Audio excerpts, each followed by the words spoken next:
नमस्कार दोस्तों, I hope आप सब अच्छे होंगे। ये बहुत ही अच्छी खबर है एमफ़िल करने वालों के लिए जो साइकियाट्रिक सोशल वर्क और क्लिनिकल साइकोलॉजी में एमफ़िल करना चाहते हैं, उनके लिए ये बहुत ही अच्छा न्यूज़ है। गुरु गोविंद सिंह इंद्रप्रस्थ यूनिवर्सिटी के वेबसाइट पे आप जाएंगे तो वहाँ पे आपको नोटिस मिल जाएगा। और बेसिकली ये एक जो कोर्स होता है ये टोटली क्लिनिकल कोर्स है, हॉस्पिटल बेस्ड होता है, साइकियाट्री के सेटअप में होता है। तो ये doctor Ram Manohar Lohia hospital new Delhi के साइकियाट्री डिपार्टमेंट में आपको कम्प्लीटली 24 मंथ का कोर्स करना होगा। सिर्फ एग्ज़ाम देने आपको GGSIPU यूनिवर्सिटी जाना होता है। बाकी सारा करिकुलम जो है वो आपको साइकियाट्री यूनिट में ही रहते हुए पूरा करना होता है। तो ये बेसिकली 2024-25 एकेडमिक सेशन के लिए है। जिन लोगों की ये क्वेरीज थी या जिन लोगों के मन में ये संशय चल रही है कि एमफ़िल ख़त्म कर दिया गया है, तो हाँ बिल्कुल एमफ़िल ख़त्म कर दिया गया है, बट नॉन क्लिनिकल एमफ़िल ख़त्म हुआ है। क्लिनिकल एमफ़िल जो है यानी साइकियाट्रिक सोशल वर्क में एमफ़िल और क्लिनिकल साइकोलॉजी में एमफ़िल अभी 2026 सेशन तक कंटिन्यू रहेगा। और जहाँ तक मेरा अनुमान है, क्योंकि बहुत सारे कंसर्न है जो क्लियर नहीं है हमारे और लोगों के भी नहीं क्लियर है, तो उन सब इशूज़ को देखते हुए जब ह्यूमैनिटीज़ में एमफ़िल डिसकंटिन्यू कर दिया जाएगा, कम्प्लीटली कर दिया गया है, तो शायद क्लिनिकल को कंटिन्यू रखा जाए आगे। अभी जो नया करिकुलम है वो पूरी तरीके से लागू नहीं हो पाया है, कई सारे उसमें फ्लॉज हैं, तो आगे देखा जाएगा क्या होता है। बट फ़िलहाल centre of excellence in mental health, department of psychiatry, doctor Ram Manohar Lohia hospital new Delhi में एमफ़िल क्लिनिकल साइकोलॉजी में और एमफ़िल साइकियाट्रिक सोशल वर्क में वैकेंसी आ गई है। जिनको एमफ़िल करना है वो इस वेबसाइट पे जाके www.ipu.ac.in के सेक्शन में जाके एडमिशन सेक्शन में आप इस मॉड्यूल को देख सकते हैं, जो ये ब्राउचर है, और जो भी ऑनलाइन प्रोसेस है उसको आप कर सकते हैं, मतलब कंप्लीट कर सकते हैं। ऑनलाइन मोड 4/5/2024 इन्होंने टेंटेबली जो बताया है कि ये लास्ट डेट होगा।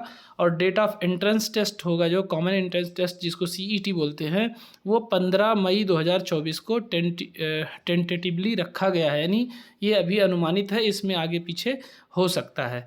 अब इसमें बात ये करते हैं कि एलिजिबिलिटी क्या रखी गई है। तो हमेशा की तरह masters in psychiatric social work के लिए अगर देखा जाए तो masters in social work from a university recognised by UGC with a minimum 55% marks in aggregate, ये है जनरल के लिए। SC/ST person with disability category के लिए मिनिमम 50% का एग्रीगेट एसेंशियल रखा गया है। और जो MA degree correspondence course, part time course और डिस्टेंस एजुकेशन से किया है उसको कंसीडर नहीं किया जाएगा। साफ साफ लिखा हुआ है, candidates with MA degree by correspondence course, part time course और by distance education will not be considered eligible for admission in MPhil psychiatric social work. इसका सिलेबस दिया गया है। सिलेबस में आप देख सकते हैं history of social work 10%, case work 10%, group work 10%, community organisation 10%, sociology as applied to social work 10%, abnormal psychology 10%, medical and psychiatric social work 20%, social work research and statistics 20%। Total 12 seat है, यानी 12 seats हैं। और same इसी तरीके से जब आप clinical psychology में आएंगे तो masters degree in psychology or equivalent from university recognised by UGC with a minimum 55 marks in aggregate, preferably with special paper in clinical psychology। और SC/ST PWD के लिए 50% रखा गया है क्राइटेरिया। और जो MA MSc डिग्री करस्पॉन्डेंस से होगा, इसमें भी साफ वही चीज़ है, उनको एडमिशन के लिए कंसीडर नहीं किया जाएगा। इसमें इन्होंने थोड़ा सा कन्फ्यूज़न दिया हुआ है। Candidates with MA MSc degree by correspondence, part time course और by distance education will be considered eligible for admission in MPhil clinical psychology. ठीक है, तो मुझे लगता है कि डिस्टेंस वालों को नहीं कंसीडर किया जाएगा, बट एक बार इसकी क्लियरिटी जब ये साइट पे अपलोड हो जाएगी तो आप एक बार देख लेना, है ना। और उसके अलावा इसका सिलेबस दिया गया है, आप लोग साइट से डाउनलोड करके पढ़ लेना। बेसिकली ये फोकस्ड मैं जो रहूँगा ये सोशल वर्क पे रहूँगा। और दूसरा ये है कि CET के लिए कुछ इंस्ट्रक्शंस दिए हुए हैं। Admission to the MPhil programme shall be through common entrance test, यानी CET के थ्रू होगा। उसके बाद में दूसरा चरण जो होगा वो इंटरव्यू का होगा। The CET will be conducted online, ये ऑनलाइन कंडक्ट किया जाएगा। MCQ बेस्ड होगा, यानी ऑप्शन बेस्ड, जो MCQ मतलब 4 ऑप्शन दिए होंगे क्वेश्चन के, उसमें से आपको सिलेक्ट करना होगा। उसके बाद में CET शैल बी 2 आवर्स, 2 घंटे का होगा, 100 नंबर का होगा। Each question shall carry 4 marks and there shall be no negative marking, यानी नेगेटिव मार्किंग नहीं होगा। 100 क्वेश्चन होंगे, 100 नंबर के होंगे, 2 घंटे का होगा। Procedure for admission clinical psychology और साइकेट्रिक सोशल वर्क के लिए सेम होगा। Eligible candidates will write MCQ based CET, a merit list will be drawn of the candidates who score the qualifying marks, 50% for general।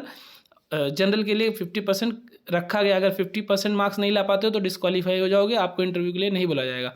और 5% SC ST OBC के लिए और EWS के लिए, person with disability के लिए रखा गया है कम, यानी 45% लाना होगा। From this merit list candidate shall be called for interview in the ratio of 3 candidates for each existing seat, यानी अगर 12 सीट है तो 36 लोगों को इंटरव्यू के लिए बुलाया जाएगा। The final result will be declared on the basis of cumulative performance in theory and interview, weightage of marks will be 90% of CET and 10% of the interview। Same वही चीज़ इसमें भी है। तो आप लोग अपनी तैयारी अभी से स्टार्ट कर दीजिए। और इसका बहुत ही अच्छा स्कोप है, क्योंकि मेंटल हेल्थ प्रोफेशनल सिर्फ 3 ही लोगों को बोला गया है और बाकी को मेंटल हेल्थ प्रोफेशनल में नहीं रखा गया है। As per mental health care act, psychiatric social worker, clinical psychologist जो ह्यूमैनिटीज़ बैकग्राउंड से आते हैं, और इसमें मेडिकल बैकग्राउंड से साइकेट्रिस्ट को, तो यही 3 मेंटल हेल्थ प्रोफेशनल में आते हैं। और चौथा जिनको ट्रीटमेंट प्रोसीजर में काउंट किया गया है वो है साइकेट्रिक नर्स। तो इतना ध्यान रखना, ये बहुत ही इंपॉर्टेंट है।